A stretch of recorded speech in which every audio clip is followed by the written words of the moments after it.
Good morning all of you. So basically यहाँ पे आज देखने वाले हम लोग प्रैक्टिस सेट 1 और आपके एग्जाम के लिए प्रैक्टिस सेट 1 बहुत ही एक महत्वपूर्ण होगा। और ऑलरेडी हम मैक्सिमम क्वेश्चन बीपीएससी हेडमास्टर में हम कवर कर चुके हैं, बट यहाँ पे आप लोग के लिए लाएँ नेक्स्ट बार से दोनों का सेपरेट ही होगा, क्योंकि जीएस पेपर ही सेम है आप दोनों का सिलेबस। और मैं कवर भी कराने वाला हूँ, जो कल से स्टार्ट होने वाली क्लास वहाँ भी मैं जीएस सेक्शन ही देखने वाला हूँ केवल। एंड काफ़ी टाइम से मैं जीएस सेक्शन ही देखता हूँ। एंड क्वेश्चन नंबर 1 का हम बात करें यहाँ पे, जो न्यू शिक्षा नीति आई थी कुछ दिन पहले ही आई थी, काफ़ी ज़्यादा न्यूज और काफ़ी ज़्यादा चर्चा में रही थी, वो किसकी अध्यक्षता में ये समिति को बेसिकली गठन किया गया था। तो आपके ऑप्शन होगा ए कस्तूरी रंगन, और बी राम मनोहर, और सी रवि शर्मा, और या इनमें से कोई नहीं। तो यहाँ पे आप टिक लगा सकते हैं ए, एक कस्तूरी रंगन की अध्यक्षता में बेसिकली एक समिति बनाई गई थी, और इनका काम था कि भारत में शिक्षा का बेसिकली देखना कि क्या किस आजकल के आदमी को किस टाइप का शिक्षा पसंद है, मतलब पूरा तरीका से उनके एक स्टडी करना। ठीक है, अब यहाँ पे थोड़ा सा अगर मैं इनके बारे में थोड़ा सा डिटेल में पढ़ने की कोशिश करें यहाँ पे हम, तो जो न्यू शिक्षा नीति था वो 2017 मतलब 2017 में ही बेसिकली इनके बारे में सोचा गया था। और उसी टाइम क्या हुआ था गाइस, न्यू शिक्षा नीति की एक कस्तूरी रंगन जो कि इसरो का क्या था गाइस एक प्रमुख थे, इनकी अध्यक्षता में एक समिति बनाई थी, और 2 साल तक उन्होंने पूरे बारे में इनका स्टडी किया। और दिन 2019 में जो केंद्र सरकार है उन्हें सौंप दिया गया था। ठीक है, तो फिर अगर देखा कि फिर क्या हुआ था 2019 के बाद गैस इन्हें 2020 में लागू कर दिया गया था पूरी तरीक़ा से। तो के कस्तूरी रंगन आप यहाँ पे हाईलाइट कर सकते हैं, क्वेश्चन को इस यहाँ से भी आपको घुमा के पूछा जा सकता है, तो इस चीज़ को आप लोग थोड़ा सा हाईलाइट कर सकते हैं। एंड क्वेश्चन नंबर 2 है यहाँ पे, जो न्यू शिक्षा नीति आई थी और इसके तहत कौन सा कोर्स को क्या कर दिया गया था, ख़त्म कर दिया गया था। तो आपके ऑप्शन होंगे एमफिल, पीएचडी या एमटेक, या इनमें से कोई नहीं। तो जो है न्यू शिक्षा जो नीति आई थी उसके तहत एमफिल जो है इन्हें ख़त्म कर दिया गया था। अब एमफिल नाम के कोई भी कोर्स नहीं होने वाला है, तो इस चीज़ को आप थोड़ा सा समझ सकते हैं। एंड यहाँ पे हम बात करें देशों में न्यू शिक्षा नीति लागू होने के बाद, और अब छात्रों में एमफिल बेसिकली नहीं होगी, और एमफिल न्यू शिक्षा नीति से निरस्त बेसिकली कर दिया गया, मतलब ख़त्म कर दिया गया है। और न्यू शिक्षा नीति को लागू होने के बाद, ठीक है, अब ग्रेजुएशन के बाद सीधा पीएचडी बेसिकली कर पाएंगे। तो यहाँ पे इस चीज़ को आप समझ सकते हैं। क्वेश्चन नंबर यहाँ पे हम बात करें 3 एंड 3 क्वेश्चन यहाँ पे, मानव संसाधन विकास जो मंत्रालय था, मानव संसाधन विकास मंत्रालय का नाम बदलकर आखिर क्या कर दिया गया है। तो आपके ऑप्शन में होगा शिक्षा मंत्रालय, बाल विकास मंत्रालय, न्यू शिक्षा नीति, एंड इनमें से कोई नहीं। तो इसका आंसर क्या हो जाएगा, ए हो जाएगा, न्यू शिक्षा मंत्रालय यहाँ पे। एंड नेक्स्ट क्वेश्चन की यहाँ पे हम बात करें, जो पटना में कॉलेज, अच्छा गाइस यहाँ पे हम बता दें कि कल आप लोग का जो क्लास स्टार्ट होने वाला है वहाँ पे मैं पहले करेंट अफेयर आप लोग को, मैं जो भी आपका थ्योरी सेक्शन है वो मैं कवर कराने वाला हूँ। तो आप लोग अगर नहीं ज्वाइन किए तो ज्वाइन कर सकते हैं। वन टाइम ही आपको ओनली फॉर 600 ही तो पेमेंट करना है, फिर हम आपके एग्जाम तक आपके साथ रहेंगे। ठीक है, और एवरीडे हम कोशिश करेंगे सिलेबस कंप्लीट होने के बाद एवरीडे आप लोग को प्रैक्टिस सेट दें, ताकि आपका एग्जाम में मैक्सिमम से मैक्सिमम क्वेश्चन आप कर पाओ यहाँ पे। और यहाँ पे कैसे एक दिन करेंट अफेयर होगा और एक दिन जीएस होगा, क्योंकि करेंट अफेयर आपके एग्जाम के लिए काफ़ी ज़्यादा महत्वपूर्ण होती है। एंड यहाँ पे देखने, और आप लोग ज्वाइन करना चाहते हैं तो व्हाट्सअप का नंबर भी डिस्क्रिप्शन में ही आपको मिल जाएगा। टेलीग्राम पे भी जरूर ज्वाइन हो जाएगा, मैं इनका पीडीएफ कोशिश करूँगा टेलीग्राम पे भी प्रोवाइड करवा दें। एंड यहाँ पे बात करेगा इस क्वेश्चन नंबर 4, पटना में जो कॉलेज, पटना कॉलेज का जो स्थापना बेसिकली कब हुआ था। तो 1863 में, या 1864 में, या 1857 में, या यहाँ पे बात करेगा इस 1858 में। तो जो पटना कॉलेज की जो स्थापना हुई थी वो 1863 में हुआ था। तो यहाँ पे आप इस चीज़ को हाईलाइट कर सकते हैं। और आज भी गैस पटना कॉलेज यहाँ पे आप देखना चाहते हैं इमेज से, तो यहाँ भी आप देख सकते हैं पटना कॉलेज आज भी कुछ इसी तरह दिखता है। ठीक है, देश में 1857 क्रांति होने के बाद कुछ टाइम के बाद यहाँ पे हम बात करें पटना कॉलेज की स्थापना हुई थी। और पटना ही कॉलेज की नहीं, और भी बेसिकली पटना जैसे कॉलेज काफ़ी कॉलेज की स्थापना किया गया था। एंड यहाँ पे थोड़ा सा देख ले, पटना कॉलेज 1863 में बेसिकली स्थापित किया गया था, ब्रिटिश राज के सबसे पुराने कॉलेजों में से एक है। और इस कॉलेज में विज्ञान, कला और स्नातक पाठ्यक्रम प्रदान किया जाता था। तो यहाँ पे इस चीज़ को हाईलाइट कर सकते हैं। एंड नेक्स्ट क्वेश्चन की यहाँ पे हम बात करें, नेक्स्ट क्वेश्चन है कि वन स्कूल वन आईएएस योजना किस राज्य सरकार ने शुरू किया था। तो वन स्कूल वन आईएएस योजना है, असम राज्य ने शुरू किया था, सिक्किम राज्य ने शुरू किया था, पश्चिम बंगाल ने शुरू किया था, या केरल ने शुरू किया था। तो यहाँ पे हम बात करें वन स्कूल वन आईएएस योजना केरल सरकार ने बेसिकली शुरू किया था। अब इनका उद्देश्य क्या था कि जैसे कि अगर आप लोग मान लो आप लोग पढ़ाते हैं, या केरल सरकार का ये उद्देश्य है कि एक स्कूल से एटलीस्ट एक आईएएस तो निकलना ही चाहिए। हालांकि ज़्यादा भी निकल जाए तो और खुशी की बात है, एटलीस्ट एक स्कूल से एक आईएएस तो एटलीस्ट निकलना चाहिए। तो बेसिकली इस योजना को बनाया गया है, बच्चा को इसी हिसाब से पढ़ाया जाएगा देन, ताकि बच्चा आगे चल के एक आईएएस बन सके। एंड गाइस यहाँ पे आप देख सकते हैं इस योजना के तहत गरीब के मेधावी छात्रों के लिए यूपीएससी और आईएएस परीक्षाओं के लिए मुफ्त में कोचिंग प्रदान किया जाएगा। तो यहाँ पे इस चीज़ को थोड़ा सा समझ सकते हैं। वाराणसी में संस्कृत महाविद्यालय की स्थापना किसने किया था, जो कि आज भी आपको संस्कृत महाविद्यालय मिल जाएगा। हम थोड़ा इमेज से भी देख लेंगे कैसा दिखता है संस्कृत महाविद्यालय। जॉन आर डंकर ने बेसिकली स्थापना किया था, वारिंग हस्टिंग ने किया था, या लॉर्ड मैकाले ने किया था, या बंकिम चंद्र ने किया था। तो इसका आंसर क्या हो जाएगा, जॉन आर डंकन ने बेसिकली वाराणसी में संस्कृत महाविद्यालय की स्थापना किया था। एंड यहाँ पे आप इमेज में देख सकते हैं, और आज भी गैस आपको इसी तरफ का संस्कृत कॉलेज मिल जाएगा वाराणसी में। एंड यहाँ पे हम बात करने वाले हैं गैस 1791 में Banaras British resident John R Duncan की प्रयत्नों के फलस्वरूप बनाकर एक संस्कृत कॉलेज बेसिकली खोला गया था। तो यहाँ पे इस चीज़ को हाईलाइट कर सकते हैं और आपके एग्जाम के लिए काफ़ी ज़्यादा महत्वपूर्ण है। एंड यहाँ पे हम बात करने वाले 7 क्वेश्चन है, किसके शासनकाल में भारत में अंग्रेजी शिक्षा का बेसिकली आरंभ हुआ था। ठीक है, तो यहाँ पे हम बात करें लॉर्ड विलियम बेंटिंग, लॉर्ड हैंडिक्स, या लॉर्ड मिंटो, या लॉर्ड डलहौजी। ठीक है, किसके शासनकाल में अंग्रेजी शिक्षा का बेसिकली आरंभ हुआ था यहाँ पे।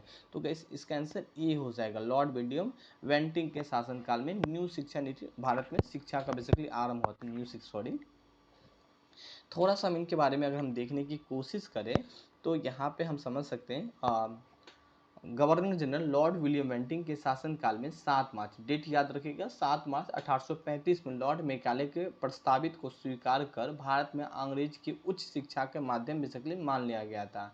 अंग्रेजी को उच्च शिक्षा मान लिया गया था। ठीक है, लॉर्ड विलियम बेंटिंग के समय काल में कब माना था, तो 1835 जरूर याद रखिएगा। जब क्वेश्चन घूमेगा या मैं घुमा के पूछूंगा तो 1835 की कोशिश करूंगा डालने का, डेट कोशिश करूंगा नहीं डालने का। अक्सर डेट नहीं ये जरूर पूछ लिया जाता है वर्ड्स। ठीक है, नेक्स्ट क्वेश्चन यहाँ पे नेक्स्ट क्वेश्चन ये है कि बिहार में जो विद्यापीठ का बेसिकली स्थापना किस वर्ष हुआ था, बिहार विद्यापीठ का स्थापना किस वर्ष हुआ था गाइस। तो यहाँ पे हम बात करें 1922 में हुआ था, या 1923 में हुआ था, या 1924 में हुआ था, या 1921 में हुआ था। तो बिहार विद्यापीठ का जो स्थापना है गाइस 1921 में हुआ था। तो इस चीज़ को थोड़ा सा समझ सकते हैं।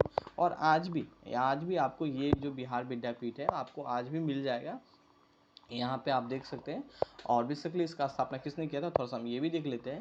एंड 6 फरवरी 1921 को स्वतंत्रता सेनानी वर्ज किशोर प्रसाद, नाम जरूर याद रखिएगा, मौलाना मजरूल हक, प्रथम राष्ट्रपति डॉक्टर राजेंद्र प्रसाद। ठीक है, जरूर याद रखिएगा, क्वेश्चन जरूर पूछेगा। ठीक है, महात्मा गांधी ने मिलकर बिहार विद्यापीठ की बेसिकली स्थापना किया था। तो ये सारा बात को आप हाईलाइट कर सकते हैं। एंड यहाँ पे हम बात करने वाले next question, and next question है कि भारत में आधुनिक शिक्षा प्रणाली का नींव किससे पड़ी थी। ठीक है, तो गाइस 1813 चार्टर अधिनियम से, 1835 मैकाले स्मरण पत्र से, या 1882 हंटर आयोग से, 1854 वुड का डिस्पैच से। तो इसका आंसर क्या हो जाएगा, 1835 मैकाले का जो स्मरण पत्र था बेसिकली वहाँ से बेसिकली आधुनिक शिक्षा का नींव बेसिकली पड़ा था। तो यहाँ पे इस चीज़ को हाईलाइट कर सकते हैं। एंड यहाँ पे भी थोड़ा सा आप देख सकते हैं, भारत में आधुनिक शिक्षा की नींव 1835 में मैकाले का जो आसमान पत्र से पड़ी थी। अब ये है गैस मैथ, और मैथ भी आपके एग्जाम में पूछा जाता है। तो इसीलिए गैस यहाँ भी मैथ मेंशन है, जो कि आप यहाँ पे देख सकते हैं। मैंने एक्सप्लेनेशन भी करा रखा हूँ। आपके एग्जाम में गैस कुछ परसेंट मैथ और रीजनिंग भी देखने वाला है, बाकी साइंस भी देखने वाला है। तो A to Z हम कोशिश करेंगे आप लोग के बीच कवर कराने का। जीएस सेक्शन वो मेरा काम हो जाता है कि हम आपको किस तरह कंप्लीट करें और कैसे कवर कराएं। ठीक है, नेक्स्ट यहाँ पे थोड़ा सा हम इनको समझ भी लेते हैं। हाल ही का आप में से काफ़ी सारा टीचर है तो ऑलरेडी आप समझदार ही होंगे। 2x² - 5x, किसी किसी को मैथ थोड़ा सा वीक होता है, एंड -3 = 0 है। अब इसको किस तरह यहाँ पे सॉल्व किया, मैं अगर आपको समझाने की कोशिश करूँ तो यहाँ पे 2x को हम कॉमन ले लेंगे तो x - 3 हो जाएगा, प्लस यहाँ पे क्या किए 1 का कॉमन लेंगे x - 3 हो जाएगा। तो ये अगर x - 3 = 0 है तो यहाँ पे हम इस तरह लिख सकते हैं क्या, जरूर लिख सकते हैं। यहाँ पे क्या है, यहाँ पे ये है। ठीक है, x = 3, तो इस चीज़ को हाईलाइट कर सकते हैं। एंड यहाँ पे इसको अगर ऐसे आएगा तो माइनस में आ जाएगा -1/2। ठीक है, बेसिक क्वेश्चन है। अब इससे बेसिक क्या होना चाहिए, बहुत ही बेसिक आपके एग्जाम में भी पूछा जाएगा, ज़्यादा क्वेश्चन डीप में नहीं पूछते हैं आयोग। नालंदा बिहार का विध्वंस किया था। तो गैस किसने किया था? बख्तियार खिलजी ने किया था, या कुतुबुद्दीन ऐबक ने किया था, मोहम्मद बिन तुगलक ने किया था, या अलाउद्दीन खिलजी ने किया था। तो गैस जो नालंदा विश्वविद्यालय आज भी काफ़ी ज़्यादा गैस फेमस है, और इसका बेसिकली मुस्लिम शासक ने उसे तोड़ दिया था। तो बख्तियार खिलजी एक ऐसा शासक था जिसने नालंदा विश्वविद्यालय को तोड़ दिया था। तो यहाँ पे हाईलाइट कीजिएगा, इसके बारे में हम आगे डीपली में भी पढ़ने वाले हैं। तो आपके ऑप्शन में होगा बख्तियार खिलजी, तो आप टिक लगा सकते हैं। एंड नेक्स्ट क्वेश्चन के यहाँ पे हम बात करने वाले हैं क्वेश्चन नंबर 12, और किसके दिल्ली के किस सुल्तान ने सबसे ज़्यादा नहरों का निर्माण करवाया था? तो बेसिकली फिरोज शाह तुगलक, या इल्तुतमिश, या बलबन, या सिकंदर लोदी। तो यहाँ पे हम बात करने वाले हैं ए, फिरोज शाह जो तुगलक था, इसने क्या किया था गैस? बहुत ही ज़्यादा क्या किया था? नहरों का निर्माण करवाया था। तो इस चीज़ को थोड़ा सा समझ सकते हैं। थोड़ा सा हम इनके बारे में भी देख लेते हैं। फिरोज शाह तुगलक के शासनकाल में भारत में नहरों का सबसे बड़े जलों का निर्माण कराने के कारण प्रसिद्ध रहा था, और सिंचाई सुविधा के लिए बेसिकली 5 बड़ी नहरों का भी बनाया गया था। नहर जो बनाने का उद्देश्य यही होता है कि ज़्यादा मात्रा में सिंचाई के लिए हम पानी अवेलेबल करा सकें। तो इस चीज़ को थोड़ा सा हाईलाइट कर सकते हैं। एंड क्वेश्चन यहाँ पे जैसे कि नहर है ना, अब जैसे कि नहर है, तो बिहार में नहर का क्या स्थिति है? बिहार में कौन सा नहर कहाँ पे है, कहाँ पे नहीं है, तो ये भी पूछा जाता है। तो ये एक बिहार ज्योग्राफी का पार्ट हो जाता है। तो वो सारा कुछ हम यहाँ पे कवर करेंगे कभी कभी, ठीक है? सारा मतलब कभी नहीं, मतलब आने वाला कुछ टाइम के बाद हम सारा टॉपिक कवर करने वाले हैं। नेक्स्ट क्वेश्चन यहाँ पे हम बात करें, चंपारण आंदोलन जो संबंधित नहीं है, चंपारण आंदोलन में इनमें से कौन संबंधित नहीं थे? तो काफ़ी फेमस रहा चंपारण आंदोलन। एंड राजेंद्र प्रसाद बिल्कुल कहीं ना कहीं चंपारण आंदोलन से संबंधित है, और अनुग्रह नारायण सिंह भी चंपारण आंदोलन से संबंधित है, जे.बी. कल्पनानी भी संबंधित है चंपारण आंदोलन से। तो ये तीनों चंपारण आंदोलन से संबंधित है, बट जयप्रकाश जो नारायण है गाइस, यहाँ पे चंपारण आंदोलन से संबंधित नहीं है। तो इस चीज़ को आप समझ सकते हैं। सो इसका आंसर क्या हो जाएगा? डी हो जाएगा। एंड जलियांवाला बाग जो हत्याकांड हुआ था गाइस अमृतसर में, जो कि पंजाब में हुआ था, काफ़ी ज़्यादा न्यूज, काफ़ी ज़्यादा उस टाइम चर्चा में रहा था। हालांकि आज भी इनकी जो गूंज है सुनाई देती है, मतलब काफ़ी ज़्यादा अगर वहाँ पे जाओगे तो एक रूह काँप जाता है, ठीक है? तो बेसिकली गांधीवादी सत्याग्रह संबंधित हुआ था। तो जो जलियांवाला बाग है, किसके बाद बेसिकली जलियांवाला बाग हत्याकांड देखा गया था? तो यहाँ पे बात करें Swadeshi Satyagraha, Rowlatt Act Satyagraha, and Bardoli Satyagraha. तो इसका आंसर क्या हो जाएगा? बी हो जाएगा। आंसर बी हो जाएगा। अब रोलेट एक्ट क्या होता है यहाँ पे कि अगर ये एक्ट अगर लागू कर दिया जाए, तो अगर सपोजेड आप पे अगर डॉट हुआ किसी पुलिस वाले को, तो वो आपको बिना बिना कुछ कहे वगैरह आपको पकड़ के सबसे पहले ले जाएगा, और इस एक्ट के तहत ना किसी का वकील ले सकते हैं, न कि कोई का दलील सुन सकता है। तो ये एक्ट अपने आप में बहुत ही खतरनाक था, तो इसीलिए इसका काफ़ी लोग विरोध किए थे। तो यहाँ पे भी थोड़ा सा आप समझ सकते हैं। एंड यहाँ पे इनके बारे में बेसिकली मेंशन है, और यहाँ पे जो डेट है ना, ये डेट याद रखिएगा, ये डेट आपके एग्जाम में पूछा जाता है। यहाँ पे 13 अप्रैल 1919 को भी आपको याद रखना है, ठीक है? अखिल भारतीय राजनीतिक में गांधी जी एक पहला साहसिक कदम रोलेट एक्ट के विरुद्ध सत्याग्रह था, और रोलेट एक्ट मार्च 1919 में लागू किया गया था, और जिसके विरुद्ध गांधी जी ने 6 अप्रैल 1919 को देशव्यापी हड़ताल पे आयोजन कराया था। और जलियांवाला बाग 13 अप्रैल, डेट इसका याद रखिएगा, ये डेट नहीं याद रखिएगा चलेगा। 13 अप्रैल 1919 को शांतिपूर्ण जनसभा में लेफ्टिनेंट जनरल डायर की नरसार में बेसिकली ये चीज़ देखने को मिला था, ठीक है? जलियांवाला बाग हत्याकांड। तो डायर जो वर्ड है ना, यहाँ पे डायर वर्ड को भी हाईलाइट करना है। नेक्स्ट क्वेश्चन की यहाँ पे हम बात करें, भारत में विभिन्न राजनीतिक दलों में राष्ट्रीय जो क्षेत्रीय दल का दर्जा बेसिकली देने का अधिकार किसको है? तो संसद के पास है। जो कई सारा क्षेत्रीय दल होते हैं, उनको राष्ट्रीय स्तर पे दर्जा देने का अधिकार किसके पास है? तो संसद के पास है, कि राष्ट्रपति के पास है, या चुनाव आयोग के पास है, या सर्वोच्च न्यायालय के पास है? तो इसका आंसर क्या हो जाएगा? सी हो जाएगा। चुनाव आयोग के पास है गैस राजनीतिक दलों को बेसिकली राष्ट्रीय स्तर का दर्जा देने का अधिकार। एंड क्वेश्चन नंबर यहाँ पे हम बात करने वाले हैं 16, एंड 16 क्वेश्चन है कि सफलतापूर्वक कार्य के लिए पंचायती राज में पूरा सहयोग की जरूरत पड़ती है। अगर आप चाहते हैं कि पंचायती राज में बेसिकली पूरा मतलब हर चीज़ सफलतापूर्व हो, तो किसकी जरूरत पड़ेगा आपके लिए? स्थानीय जनता का, या केंद्रीय सरकार का? और यहाँ पे नौकरशाही का, या राजनेताओं का? पहली बात तो केंद्र सरकार का यहाँ पे कोई रोल होगा नहीं, ठीक है? पंचायत में बेसिकली यहाँ पे सारा आंसर क्या हो जाएगा? इस ए स्थानीय, ठीक है? स्थानीय जनता का काफ़ी ज़्यादा इसमें भूमिका होता है, ठीक है? पंचायत राज के सहयोगिक में। सो इसका आंसर क्या हो जाएगा, ए हो जाएगा। एंड नेक्स्ट क्वेश्चन यहाँ पे हम बात करें राज, यहाँ पे ठीक है राज पूछ लिया, इस चीज़ को हाईलाइट करें। राज अगर केंद्र पूछता है ठीक है तो फिर केंद्र का बात करते हैं, यहाँ पे राज पूछा है तो राज्य लोक सेवा जो आयोग का अध्यक्ष है किसके द्वारा नियुक्त किया जाता है, राज्य लोक सेवा का जो अध्यक्ष होता है ठीक है वो किसके द्वारा नियुक्त किया जाता है। तो यहाँ पे हम बात करें संघ लोक सेवा आयोग के अध्यक्ष के द्वारा, राष्ट्रपति के द्वारा, राज्य के राज्यपाल के द्वारा या मुख्यमंत्री के द्वारा। तो इसका आंसर क्या हो जाएगा, राज्यपाल के द्वारा। जो राज्य के लोक सेवा के जो अध्यक्ष होते हैं वो राज्यपाल नियुक्त करते हैं उसी राज्य के। थोड़ा सा हम इनके बारे में भी अगर हम देखने की कोशिश करें, राज्य लोक सेवा आयोग का अध्यक्ष और सदस्य की नियुक्ति राज्य के राज्यपाल के द्वारा किया जाता है और संयुक्त लोक सेवा का आयोग का अध्यक्ष और सदस्यों की नियुक्ति भारत के राष्ट्रपति के द्वारा किया जाता है। तो इस चीज़ को आप समझ सकते हैं। एंड क्वेश्चन नंबर नेक्स्ट है यहाँ पे, निम्नलिखित संविधान में से किस संविधान संशोधन को अधिनियम को लघु संविधान बेसिकली कहा है, ठीक है। तो लघु संविधान किसे बोला है यहाँ पे, तो अगर मैं समझ लूँ 42वें संविधान को, 44वें संविधान को, 46वें संविधान को या 50वें संविधान को। तो इसका आंसर क्या हो जाएगा, 42वें संविधान को। 42वें संविधान को क्या बोला गया है, लघु संविधान बोला गया है। तो इस चीज़ को आप समझ सकते हैं। एंड यहाँ पे थोड़ा सा हम देख ले, भारत का 42वें संविधान संशोधन लघु संविधान के नाम से भी जाना जाता है और बेसिकली क्योंकि इस संविधान में कई बदलाव बेसिकली देखा गया था, ठीक है। एंड नेक्स्ट क्वेश्चन की यहाँ पे हम बात करें 1878 में, ठीक है 1878 में वर्नाकुलर प्रेस एक्ट को किसने रद्द कर दिया गया था, ठीक है। तो लॉर्ड रिपन ने या लॉर्ड लिटन ने या लॉर्ड कर्जन ने या लॉर्ड मिंटो ने। तो इसका आंसर क्या हो जाएगा, ए हो जाएगा। लॉर्ड जो रिपन था उसने बेसिकली वर्नाकुलर प्रेस एक्ट था उन्हें रद्द कर दिया था। थोड़ा सा हम इनके बारे में भी देख लें यहाँ पे। तो लॉर्ड रिपन ने 1882 में वर्नाकुलर प्रेस एक्ट अथवा देश भाषा प्रेस अधिनियम को रद्द कर दिया गया था और भारतीय भाषा समाचार पत्रों को अंग्रेजी भाषा समाचार पत्रों में समान की स्वतंत्रता दे दी थी। तो यहाँ पे इस चीज़ को आप हाईलाइट कर सकते हैं। नेक्स्ट क्वेश्चन है बिहार से भी क्वेश्चन पूछा जाएगा। बिहार में कहाँ उद्यान महाविद्यालय की स्थापना किया गया था, नालंदा में, रोहतास में, कैमूर में, अररिया में। तो आप काफ़ी टाइम से ये सब जानते हैं, ये सब कभी सुने नहीं होंगे, ये जरूर सुने होंगे नालंदा। तो इसका आंसर क्या हो जाएगा, ए हो जाएगा नालंदा।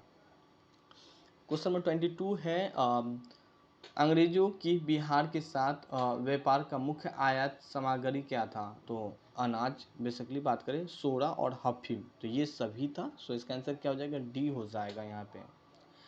एंड यहाँ पे हम बात करने वाले हैं बक्सर का जो युद्ध है बेसिकली कब हुआ था। तो यहाँ पे आप देख सकते हैं 22 अक्टूबर 1764 को, 23 अक्टूबर 1761 को एंड 24 जून 1784 को, 24 जून 1761 को, ठीक है। तो यहाँ पे हम बात करें 22 और 23, यहाँ पे 22 भी हो सकते हैं और 23 भी, ठीक है। इस चीज़ को हाईलाइट करते हैं, अक्टूबर 1764 को हुआ था। सो इसका आंसर ए हो जाएगा। थोड़ा सा समझ ले, 22 अक्टूबर 1764 को बक्सर नगर के आसपास ईस्ट इंडिया कंपनी ने हेक्टर मुनरो और मुगल और नवाबों की सेनाओं के बीच बेसिकली लड़ा गया था। तो यहाँ पे इस चीज़ को आप समझ सकते हैं।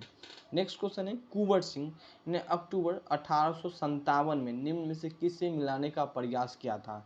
तो लक्ष्मीबाई को, लियाकत अली को या बेगम हजरत महल को या तात्या टोपे को। जो कुंवर सिंह है, ठीक है, मैं बात करूँ कुंवर सिंह, तो गैस यहाँ पे हम बात करें इसका आंसर डी हो जाएगा। तात्या टोपी से मिलने का प्रयास किया था कुंवर सिंह ने 1857 क्रांति में। काफ़ी ज़्यादा रोल रहा था, इनके बारे में हमें बहुत डीप में पढ़ना है। भारतीय राष्ट्रीय कांग्रेस का 27वां जो बेसिकली अधिवेशन हुआ था वो किस स्थान पे हुआ था। तो भागलपुर में हुआ था, पटना में हुआ था, रांची में हुआ था, नीचे है बांकीपुर।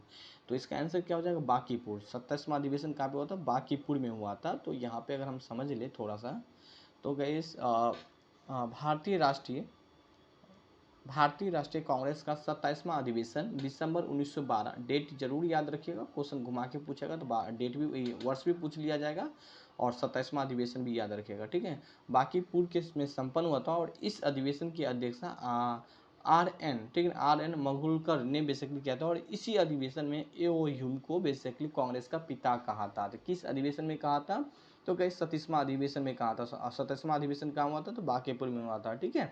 तो ये सारा बात को हाईलाइट कर सकते हैं। 25 क्वेश्चन मैंने गैस आज लिया हूँ आप लोग के लिए और बेसिकली आई होप हम नेक्स्ट बार फिर आप लोग के लिए लेके आएंगे। नेक्स्ट मतलब मैं संडे ही प्रैक्टिस सेट प्रोवाइड करता हूँ। अगर आप लोग डेली चाहते हैं, ठीक है, तो मेरे पेड ग्रुप आप लोग ज्वाइन कर सकते हैं। वन टाइम आपको 600 देना है गैस और ये मेरा व्हाट्सअप नंबर है एंड यहाँ पे अपनी टीम से कांटेक्ट करके आप बात कर सकते हैं, ठीक है। डिस्क्रिप्शन में हम नंबर डाल देंगे, तो वहाँ भी आप बात कर सकते हैं, और कोई भी आपको डाउट हो तो आप पूछ भी सकते हैं। Thank you, have a nice day. मन लगा के पढ़े, अपने लाइफ में हमेशा आगे बढ़ते रहें।